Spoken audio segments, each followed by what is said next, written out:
It's recommended that most adults get between 75 and 90 milligrams of vitamin C per day. But what does that look like?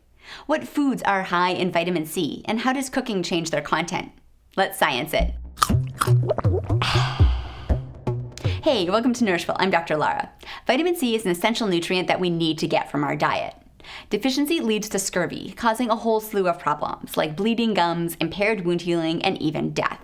But vitamin C deficiency just isn't much of a problem anymore because we can easily get enough from our diet.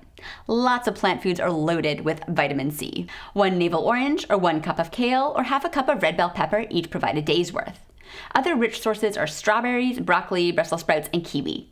So even if citrus isn't your thing, you can still get plenty of vitamin C from other fruits and veggies.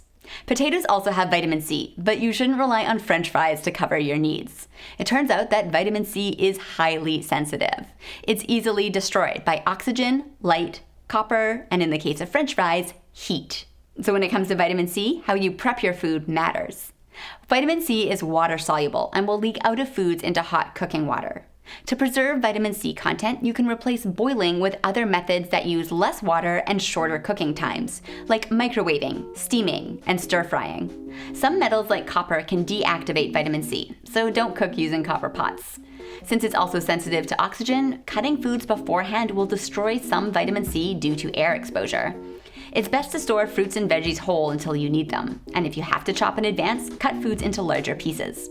While vitamin C deficiency is devastating, thankfully we don't really have to worry about it much anymore. Unless you're doing something like the carnivore diet. Don't.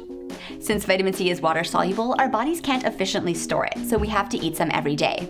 Vitamin C is present in so many fruits and veggies. If you're eating them raw or using methods like microwaving, steaming, or stir-frying, you're definitely getting your daily dose. No need to take a vitamin C supplement when you can easily get enough from foods. That's what science tastes like.